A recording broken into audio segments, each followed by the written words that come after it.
नमस्कार दोस्तों, स्वागत है आपका अपने चैनल ब्रिलियंट में। अभी हम लोग पढ़ रहे थे भारत का भूगोल। ठीक है, भारत का भूगोल का जो ये लास्ट वीडियो है, हम लोगों ने वन लाइनर फॉर्म में है, सब कुछ जो है क्लियर कर लिया है। तो आज एक टॉपिक नंबर 21 है जो है जनसंख्या एवं नगरीकरण। इसके साथ 2 और टॉपिक हैं, इसी वीडियो में मैं फिनिश कर दूंगी। तो समय वेस्ट नहीं करते हैं, स्टार्ट करते हैं। भारत में पहली बार जनगणना कब हुई थी? तो भारत में पहली बार जनगणना कब हुई थी? तो ये 1872 ईस्वी में हुआ था। कब हुआ था? 1872 ईस्वी में। नेक्स्ट, पहली बार जनगणना किसके कार्यकाल में हुआ था? ठीक है, तो 1872 में लॉर्ड मेयो थे, तो उन्हीं के कार्यकाल में हुआ। लेकिन अगर इससे अलग क्वेश्चन पूछ दिया कि नियमित रूप से कब से हो रहा है, नियमित रूप से कब से हो रहा है, तो ये हो रहा है 1881 से। जो अभी 1881, 1991, लास्ट 2011 हुआ है। ठीक है, तो ये नियमित रूप से हुआ है 1881 में। ठीक है, तो इस समय थे लॉर्ड रिपन। ये क्वेश्चन ध्यान में रखिएगा, लॉर्ड रिपन। क्लियर है? नेक्स्ट, जनसंख्या की दृष्टि से भारत का सबसे बड़ा केंद्र शासित प्रदेश कौन सा है? तो ये है दिल्ली। हम लोग जानते हैं कि जनसंख्या की दृष्टि से सबसे बड़ा केंद्र शासित प्रदेश है दिल्ली। नेक्स्ट है, जनसंख्या की दृष्टि से भारत का सबसे छोटा केंद्र शासित प्रदेश कौन सा है? तो ये लक्षद्वीप है। ठीक है, ये लक्षद्वीप है। नेक्स्ट बढ़ते हैं, भारत के किस राज्य में महिलाओं की संख्या पुरुषों से अधिक है? ये बहुत अच्छी बात है, और ये हमारे यहाँ केरल में है। बस सबसे जो है अच्छा ये केरल में है। चलिए नेक्स्ट बढ़ते हैं हम लोग। भारत के बीमारू राज्यों में सबसे जो घना जो है आबाद राज्य कौन सा है? तो ये बिहार है। ठीक है ना, बीमारी राज्यों में जो है ये कि सबसे घना आबादी किसका है? तो ये बिहार का है। ये बहुत ही खराब बात है। ठीक है, नेक्स्ट है, मेगालोपोलिस सामान्यतः कितनी जनसंख्या वाले नगर होते हैं? ठीक है, ये ऐसे शहर होते हैं ना कि जो डेवलप शहर होते हैं, डेवलपिंग शहर, वो आसपास के जो छोटे छोटे जो कस्बे और जो सिटी होते हैं उसको अपने आप संभाल लेते हैं। इसी को हम लोग मेगालोपोलिस कहते हैं, जो कि सामान्यतः 50 लाख से अधिक होते हैं। कंफ्यूज नहीं होना इसमें।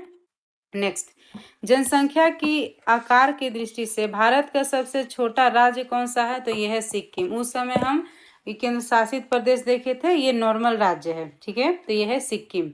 नेक्स्ट है, भारत का सर्वाधिक नगरीकरण वाला राज्य कौन सा है? सबसे ज्यादा शहरी जो है वो महाराष्ट्र है।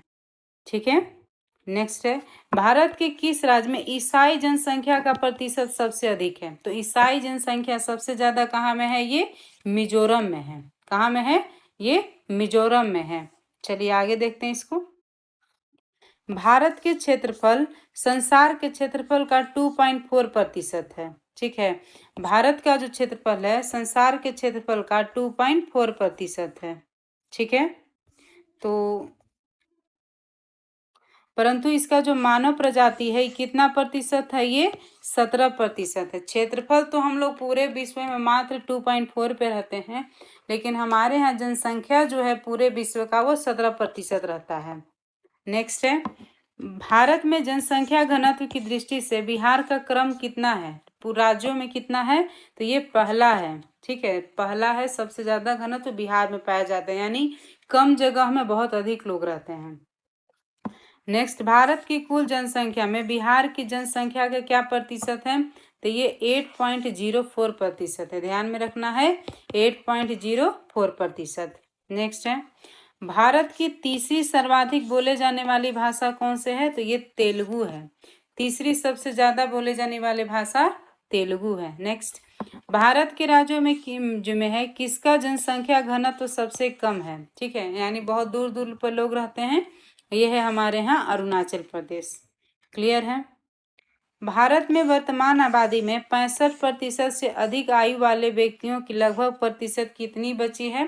तो ये 5 से 6% है। एग्जैक्ट नहीं है तो 5 to 6% है। ठीक है, चलिए नेक्स्ट है, भारत की राष्ट्रीय जनसंख्या नीति 2000 के अनुसार किस एक वर्ष तक जनसंख्या स्थिरता प्राप्त करने का हमारा दीर्घावधि लक्ष्य है? तो ये है 45 तक। जनसंख्या स्थिरता होता है क्या, कि जनसंख्या का जो ग्रोथ है, जो वृद्धि है, वो रुक जाएगा। इसी को जनसंख्या स्थिरता बोलते हैं। ठीक है, चलिए आगे बढ़ते हैं। किस वर्ष भारतीय जनसंख्या के इतिहास में महान विभाजक वर्ष कहा जाता है? तो ये हुआ 1921 को विभाजक वर्ष। क्यों बोला जाता है? क्योंकि 1921 का जनसंख्या में आबादी घटी थी। ठीक है ना, उस समय बहुत सारा जो फर्स्ट वर्ल्ड वार हुआ था, उसमें भी हमारे यहाँ के लोग मारे गए थे।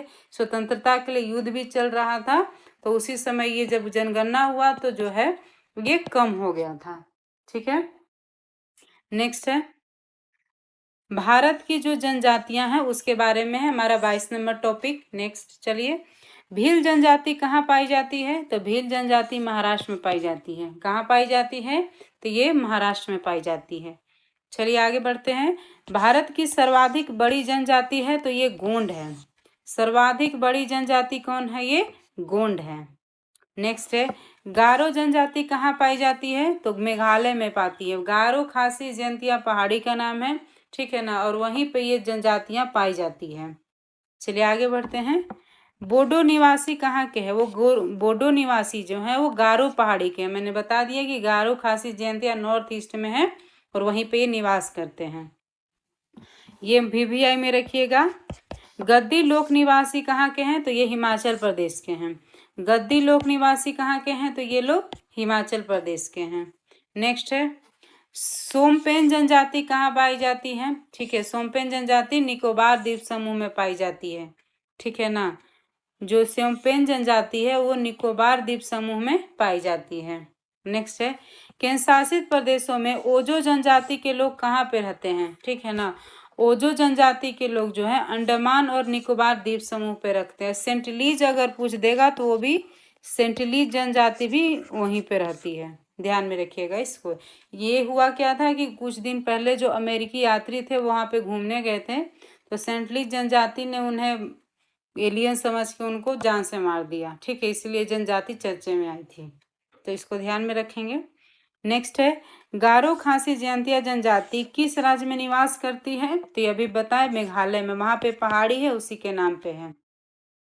भारत का सबसे बड़ा जनजाति समूह है तो ये गोंड है। ठीक है ना, तो ये आपका चैप्टर यहाँ पे आज फिनिश होता है।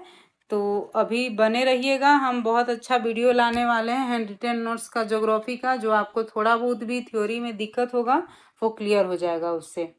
तो चलिए पढ़ते रहिए, आगे बढ़ते रहिए।